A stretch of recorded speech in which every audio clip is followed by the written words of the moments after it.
On today's show, we have author Mike Michalowicz of The Profit First in the studio. I will be interviewing him about all things Profit First. Be sure to stay tuned. Hey there, and welcome to the Wingnut Social podcast. I'm your host, the Grand High Poobah of all things Wingnut, Darla Jethro Powell, and I'm super excited for today's show. Mike Michalowicz, the author of Profit First, is joining us to answer all of my hot, yearning, and burning questions about Profit First, and he has a brand new book coming out, which he's going to tell us about at the end of the show and how to go about getting that, what that's going to be about.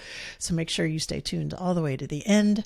And for the fire round, it's some pretty funny answers for the fire round. But first, before we get into my conversation with Mike Michalowicz, we have housekeeping. Wingnut webinars rolling every month, free for you. Information for your interior designer, architect brain on marketing your business, running your business. Go over to wingnutsocial.com, Wingnut Academy, in the drop down to find out the latest and greatest dates and times and subject for August 2022. Or as I'm recording this, it might be for September. Same time, same bat channel to get that information for sure. And Wingnut Academy. Sign up for notifications for when that first course rolls out. Instagram for interior designers. It's going to be amazing. And it should be, because I've invested a lot of time and money in it. So anyway, that's going to be great. Make sure you stay tuned for that. And that is it for housekeeping. Now, I'm pretty sure you know what time it is. Time for mini news sesh. Yeah. Okay, it's just me on this week's mini news, and it's going to be short and sweet. And today we're talking about LinkedIn. It's been a hot minute since we've covered that topic, but LinkedIn is testing out link stickers. You might be familiar with the concept.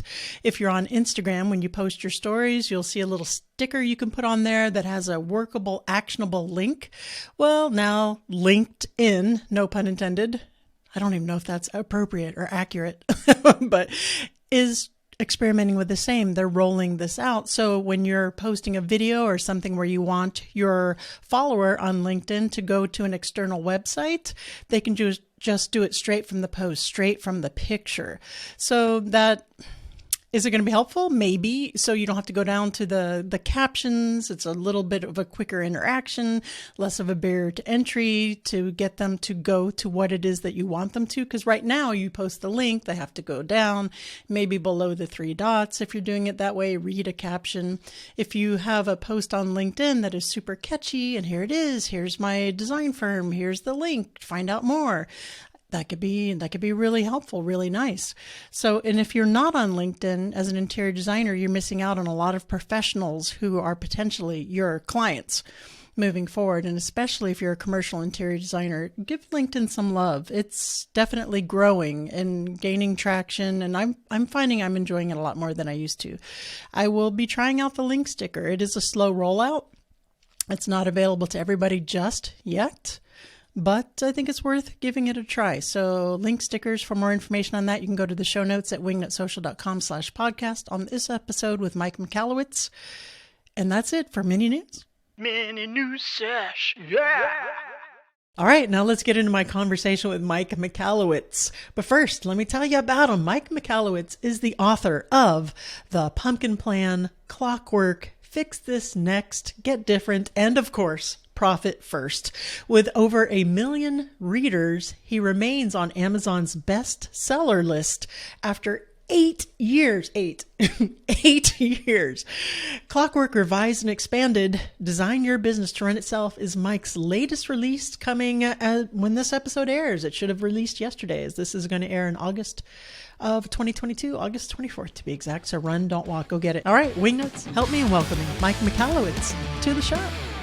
Hey there, Mike Michalowicz. Welcome to the show. How the hell are you? I'm doing well. And hey there, Darla. It's good to be with you. I'm so thrilled. I have been talking up my audience for this guest appearance for quite a while, because your book, especially Profit First, has been so impactful for my listeners and my audience. We've done a couple of shows with real life, flesh and blood, breathing interior designers who have used Profit First, and it has made all the difference. I love hearing that.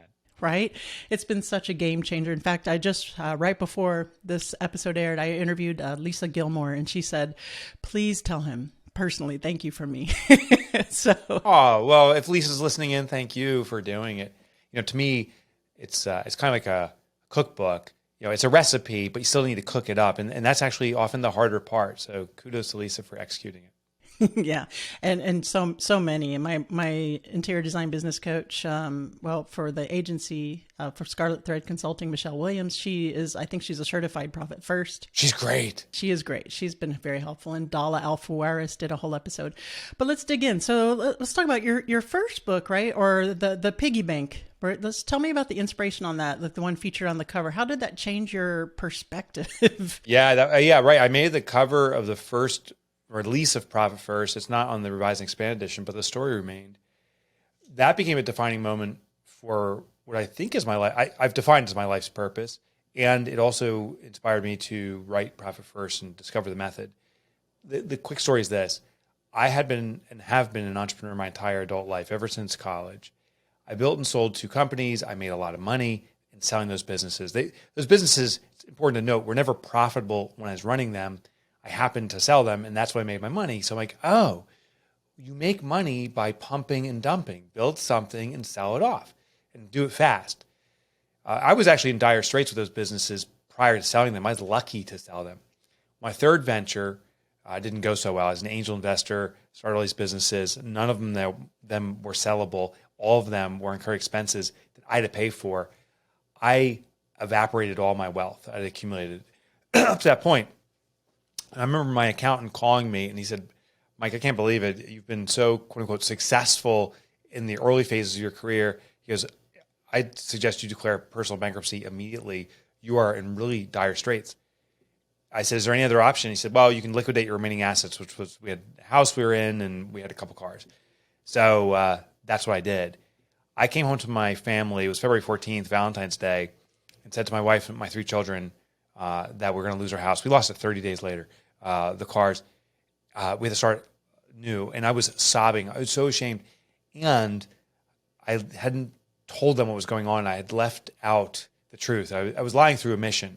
When my wife said, how are things going? I'm like, good. We're around, it's around the corner. We're going to crush it. That one big client's going to appear. And of course it wouldn't. And I was lying to myself. My daughter, she was 9 years old at the time. She was sitting at the table. We were going to have dinner together, but I actually arrived home so late because I didn't know how to approach my family. So the food was cold. And I told my daughter she couldn't go horseback riding.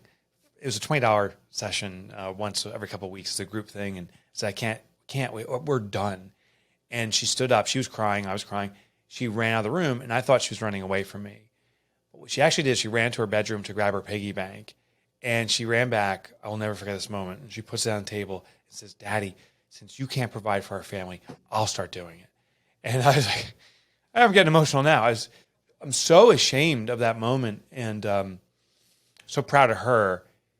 It also planted the seed. And it wasn't like the next morning I was like, oh, I'm going to fix this. Next morning I started drinking hard. But I went through 2 years of depression. But it did plant the seed that I need to find the solution to financial struggles for entrepreneurs, time struggles, what I've collectively now defined as entrepreneurial poverty. It set me on the path. And for the last 15 years, that's what I've been doing. I love that. I mean, that's a heartbreaking story, but everything happens for a reason, right? I mean, the fact that she did that was a catalyst for you it was a wake up call, really. So everything does happen for a reason. And that's a really touching story. And look where you are now, right? So good for her. Yeah. No, it was huge. It was funny, just to put a little bow tie on this. I was talking with her just a few months ago and said, hey, remember that moment? She's like, what are you talking about? It's interesting. Something that's so life-defining for one person, for her, was this protocol. She's like, yeah, of course you support the family. I'm 9. That's what I'm going to do. So it vanished from her memory, but it's so visceral in mine. Sure. Yeah. Well, because your perspective as an adult, with your child. Sure. Of course. So you lost not just a little bit of money, you lost several $1 million, right? And so that had to have been gut wrenching. So tell me why it is that businesses and entrepreneurs struggle to get to the point to where maybe they're paying their employees, maybe they're functioning, they have operating expenses, but getting to the profit point. Why is that such a struggle? So there is a behavioral wiring called Parkinson's law. Parkinson was a theorist in the 1950s, nothing to do with Parkinson's disease. It's a different person. But he was studying something interesting about our behavior. And what his core thesis was is that as a supply increases in its availability, our consumption increases. I'm addicted to chocolate chip cookies. If you put one in front of me, I may hem and haw and like, I shouldn't, and then I'll eat it. If you put 20 in front of me, I'm going to eat more than one. And it's because the supply's changed. The same is true for money. So when there's more money available, the more we spend. And so it feels almost uncanny as our business grows. We make that big sale, we get that new client on board. We're like, finally. And then all these expenses pour in. That's natural human behavior. And it becomes a trap.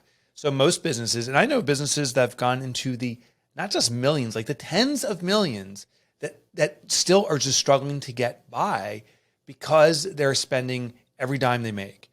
And how the behavior is, you log in your bank account, you see some cash deposited, you're like, oh, finally, I can do X, Y, Z. So Parkinson also pointed out something interesting on the flip side is as supply increases, we consume more. But if we constrain supply, we are forced frugality. If there's less money available, you can't spend it. So you can force frugality, but there's an interesting side aspect. We become more innovative. So the less of a resource we have, we find ways to stretch it. You put one cookie in front of me, I don't race it down. I take little bites, crack off the corner, I savor. But when you put dozens in front of me, that's when I start kind of pounding them down. With money, when we have less cash flow intentionally coming into the business available to spend, we start becoming more selective, more prudent on how we spend it. That's true. I do the same thing. As Wingnut keeps making more and more money, I find more and more ways to spend it. So I'm guilty. You're human, right? So there you go. You are a human. You just proved it. That's true. Okay, so let's dig in. I want to get into a couple of things like the Frankenstein formula and the GAAP, but for the uninitiated, just walk us through just the basics of Profit First. Of course, get out there and get the book. I'm telling you, I've spoken to countless interior designers, architects where it's made such a difference in their business. But before we go into the GAAP, just a brief overview of the Profit First. I know it's hard to do briefly. Well, I'll do super brief. It's the pay yourself first principle applied to business. It's really simple. And so there's a little more detail on that. This has been something that's been written about and documented since BC, is that if you take a portion of income and use it for tithing, for example, or to save for your future, that you will have a future of savings. Therefore, since that works so well in our personal life, my epiphany was apply it to business. And so as money comes in, the first thing you do is allocate money toward profit.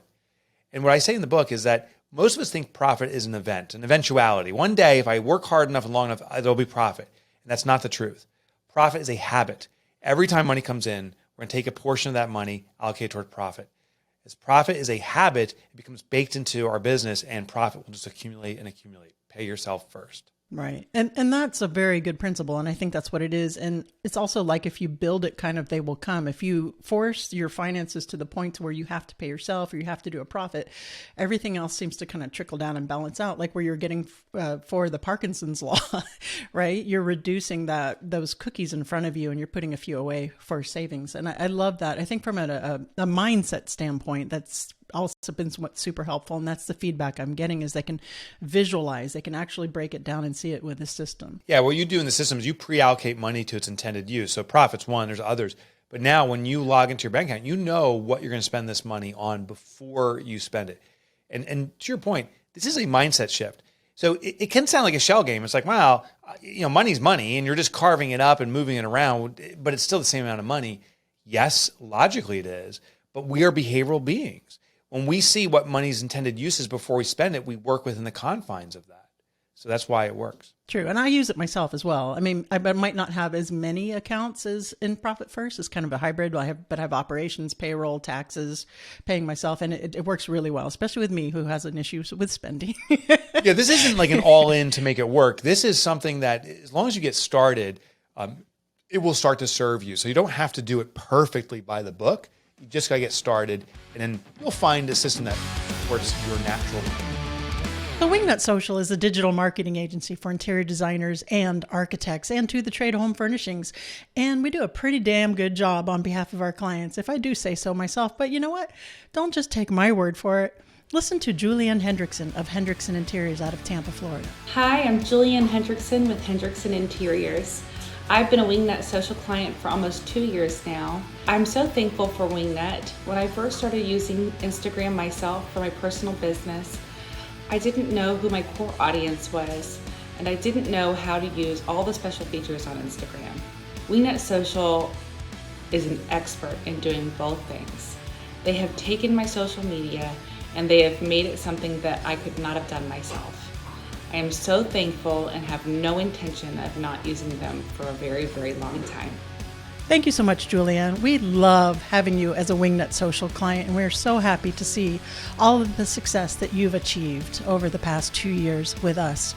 So if you guys want to achieve some similar success with your digital marketing for your interior design firm, your architecture firm, or your to-the-trade home furnishing situation, give us a call at 786-206-4331 or check out the website, wingnutsocial.com.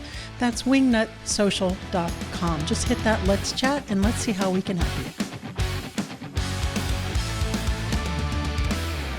So here's a big question before we get into the GAAP, and this is the one we most frequently get from listeners or even designers who have had to finagle it, is what happens if you're at the point to where your business they're carrying a lot of debt and you have to pay that back? So unfortunately, you're one of the most common businesses out there. Most businesses that implement Profit First come in from a debt standpoint. You still follow the system to a T. You still allocate profit. But the pushback I get is like, I can't be profitable until I pay off my debt. Well, what we're going to do is we're going to get into the pattern of allocating money toward profit. But when it comes to profit distribution time, we're going to use the vast majority of that to reduce our debt and ultimately eradicate our debt. But we have to have this behavior of also giving a portion of that to ourselves for the reward mechanism. Profit First, again, is a behavioral system. And if we constantly punish ourselves, it is human nature to avoid that. We seek rewards. So if you're taking profit and then never getting access to that, it actually becomes you become a little downtrodden in the process and not committed to it. So we're going to use the majority to pay off debt, but a portion to celebrate. Then when all the debt's eradicated, it may take some time, but when all that debt's eradicated, you've built the profit habit, and the next profit distribution that accumulates, well, now all of that goes to you. Nice. Is there a minimum you recommend, like 1%, 0.5%, 2%? There is a minimum, 1% is it. So, and actually, I suggest people start there. So in the book, what I did is I studied 1,000 different businesses, all industry agnostic. There was interior designers there too, and saw at different revenue levels what the optimal businesses could achieve in percentages of profit. Maybe 10 or 15 or 20% top line can go to profit. But it's like if you've never exercised or haven't exercised in the last 5 years and you say, you know what, today I'm going to run a marathon. Don't do that. You'll injure yourself at best. You'll have a heart attack at worst. Let's avoid that. Let's just learn some stretching right now for day one. We have to do the same with Profit First. Don't go to the all-out percentages. Starting today, just start with 1% to profit. Let's get into the habit. That's the stretch. Maybe a month or two from now, we go to 2% and 3%. And then you can start seeing the potential it has and move to the optimal numbers maybe a year or two from now. What is an optimal number? Is that 10%, 15%, 20%? Well, it depends on your business's size, and there's other variables too. But in the book, I specify ranges of businesses from 250 or less, 500 to 250, and so forth. Generally, the rule of thumb is if a business does under 250 in revenue, particularly in the service space, it's probably a single human operation, so one-person operation. As it gets bigger, you start having more burden in regards to payroll. But the role of the owner transitions from doing work to more designing the structure of the business and less doing when properly structured.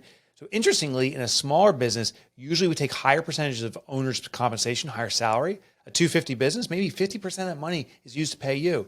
Maybe profit runs around 10%, or maybe even 5%, a little lower. Now, as we start growing, the owner takes usually a lower percentage of the revenue as income. So instead of taking 50%, maybe now you start taking 30%. But the aggregate, the dollar amount actually may increase. So instead of taking, in that one scenario, 125 on a 250 business, if I'm running the math correctly, you may be taking 150, 160 as the business grows, but it's a lower percentage. But then the profit percentage typically grows. As you participate less as an operator, owner-operator, you behave more as a shareholder. So businesses that get to like 10 million, in those cases, often there is no owner's compensation. It's all about shareholder distributions, and profit may be running at 20, sometimes 30%. The last thing I want to share, so that's general guiding principles. The right numbers have to find you. So I invite anyone that's in a space to work with Michelle Williams, work with a Profit First professional who knows your space, interior designers, and can help you optimize the numbers for your business. Love it. Okay. That's a terrific answer. Thank you so much. Okay. So let's talk a little bit about the GAAP, the Frankenstein formula. What the hell is that? Yeah. So GAAP stands for Generally Accepted Accounting Principles, GAAP. The Frankenstein formula is the foundational formula for GAAP. It says that our sales minus our expenses equals profit. And I call that crap. I say GAAP is crap. And I mean to be confrontational because I think we have to realize that's a very logical formula. It makes logical sense. Money comes in, money goes out, what's left over, you keep. But it doesn't make behavioral sense. It's human nature. What comes first gets done, and what comes last is delayed or ignored. Like if you love your family, you probably say, I put my family first. You don't say, I put my family last because I love them so much. And the same thing is with our money. When we take profit last, the behavior is, oh, well, at the end of the year, there was no profit. Next year, I'll have it. And we literally kick the can down year after year, waiting for profit to happen. In Profit First, we flip the formula. It's sales minus profit equals expenses. And we do in practice, as we shared already, money comes in, we take a percentage of profit first, and then our business we know what's truly left available for expenses. I love it. Okay, perfect. So let's talk about this from a practical standpoint. We're looking at where we just went into the third quarter, right? Is that right? Yeah. Yeah.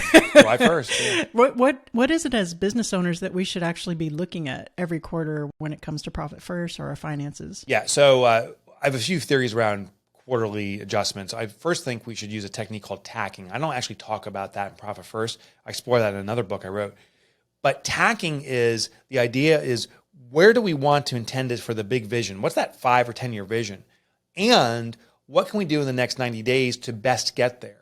Tacking is a strategy that's used by sailors. You put an X on the map of where you want to go with your boat, but you don't go in a straight line because you have to capture the wind that's blowing. You avoid obstacles and so forth.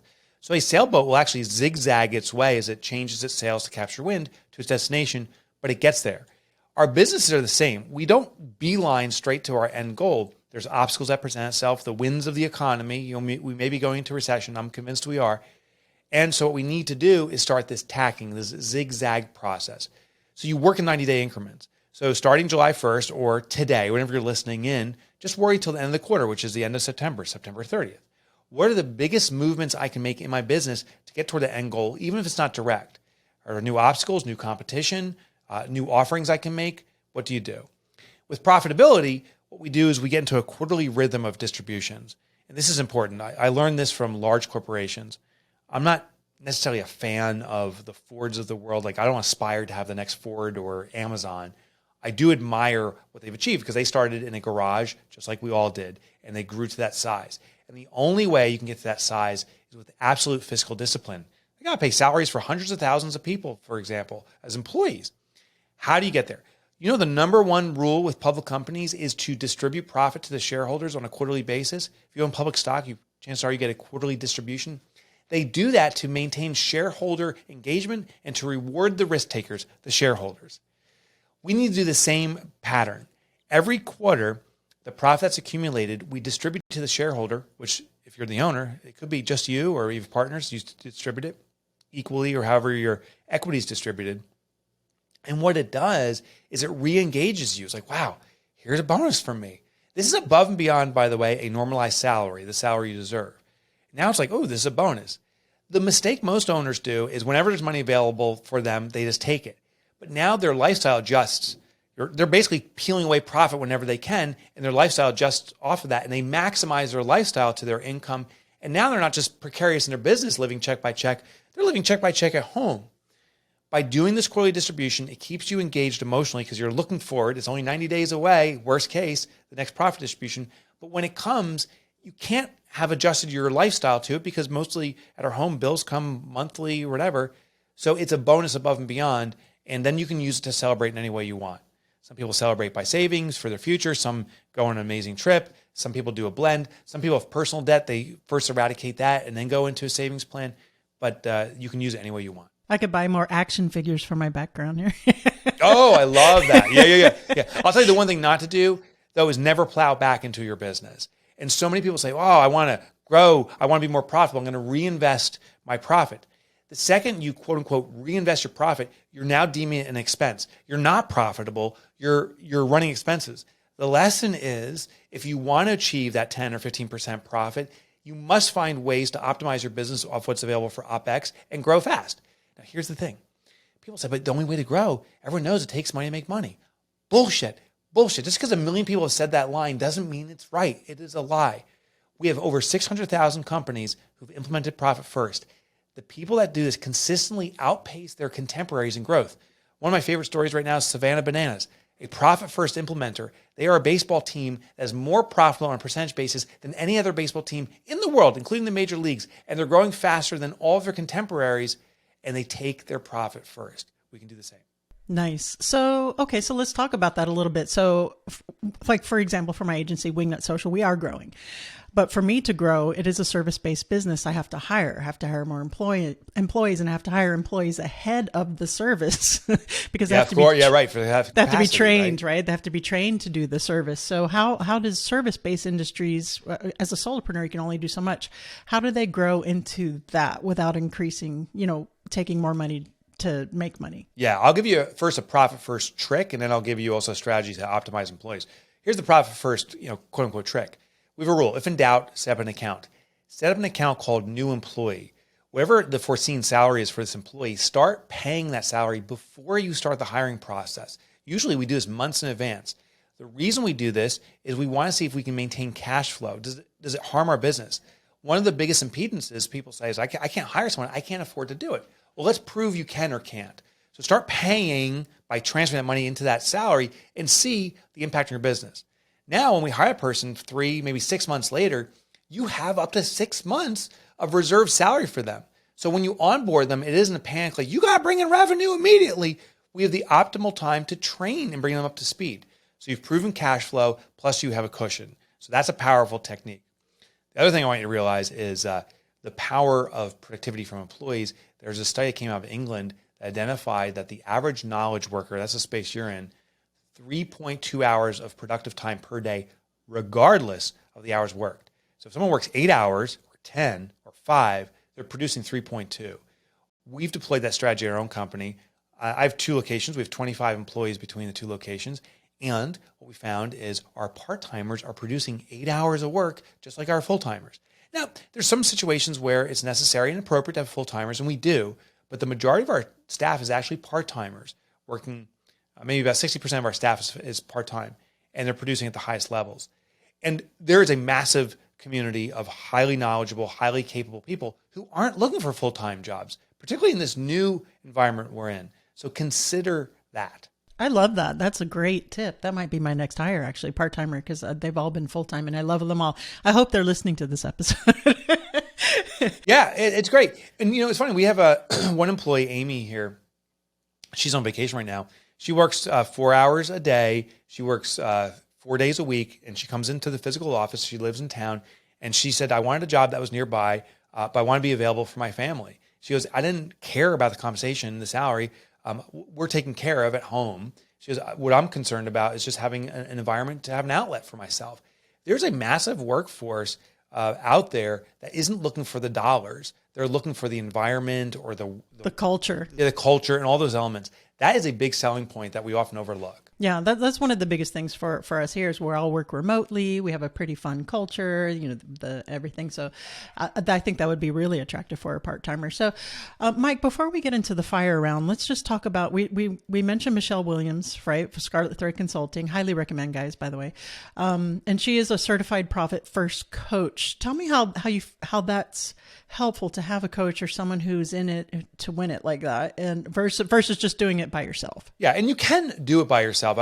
Every ounce of my knowledge I put into the book. It's in there, the entire recipe. The thing is, it's like a gym. There's books out there that tell you every exercise to do at the gym.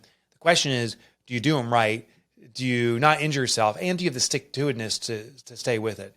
The benefit I feel of a Profit First professional, first of all, is these people deploy the system for other people in your industry, and they know the nuanced components. So they'll help you avoid injury. That's the biggest thing I see people do. They do it, but they don't do it right. So PFP will make sure you do it right. Secondly, it's an accountability mechanism.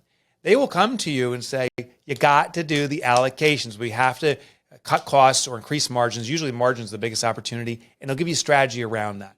So there's that accountability component. And thirdly, they're future looking. They're not emotionally attached to their business like a business owner is. I feel so attached to my business. I trust my gut a lot. They're looking at it logically, and they're looking down the road. So they can proactively enhance and tweak things to move my profitability up, reduce my tax consequences, amplify the utilization of OpEx to get the best employees on board, producing at the highest levels, make sure I'm getting paid the right salary. They can do all of those more technical components from the logical standpoint where someone like me who's emotionally attached to my business because I'm in my business won't see. Yeah. I love that for a lot of things for your business to have a coach for your business that's doesn't have that emotional attachment. It's kind of similar like when you go to a therapist. Totally, right? They don't have that emotional attachment, and so they can see things objectively. And, I'm like, why doesn't this make them angry when my wife snaps back at me? Why aren't they getting angry like me? Why am I eating all 20 cookies? I know. Why can't I stop? And I'm sitting in the meeting, it's like chocolate on my face. All right. So that is amazing. So we're going to go into the fire round right now, the What Up Wingnut round. And after that, I understand that you have a new book coming out, which I'm super excited for. So we're going to talk about that, right? Okay. So now I have to ask you, Mike Michalowicz, are you ready for the What Up Wingnut round? I'm ready. Now it's time for What Up Wingnut. What would the hashtag on your tombstone be? Dead. Hashtag dead. All right. I love it. You're stuck on a deserted island, but you can have your favorite food forever. What would it be?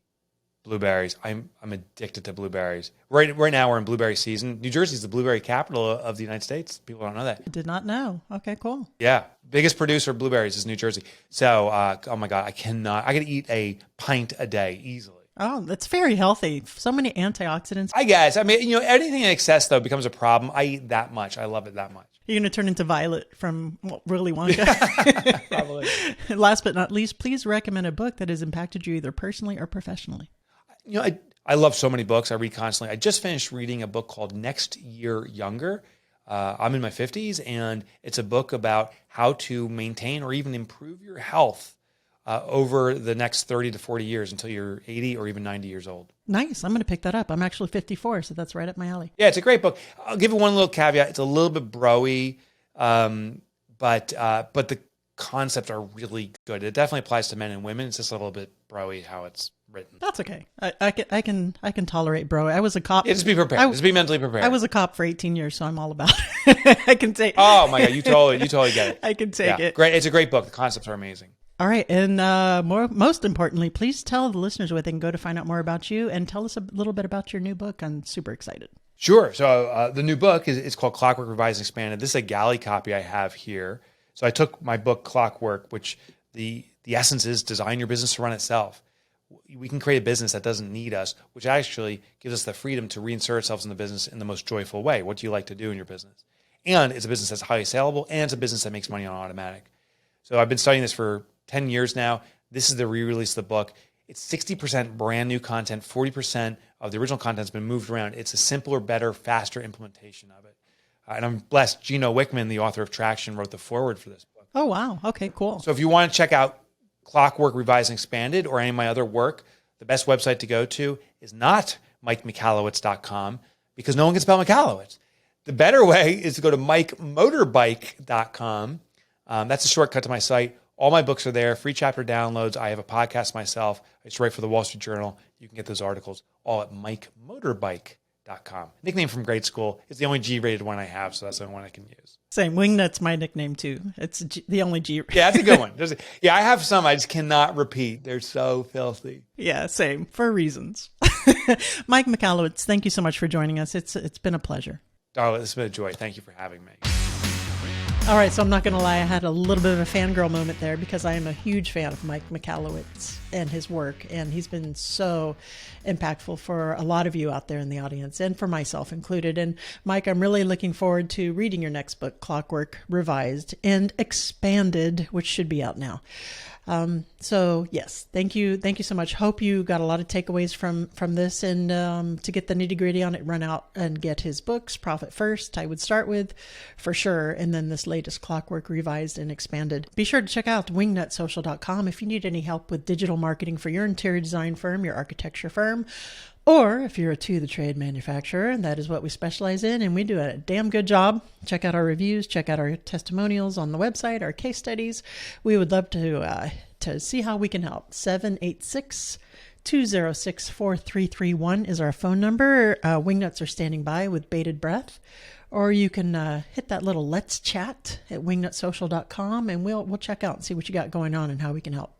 So that's it for this week. Be sure to tune in next week. And remember, until then, remember to get out there, get uncomfortable, and be great.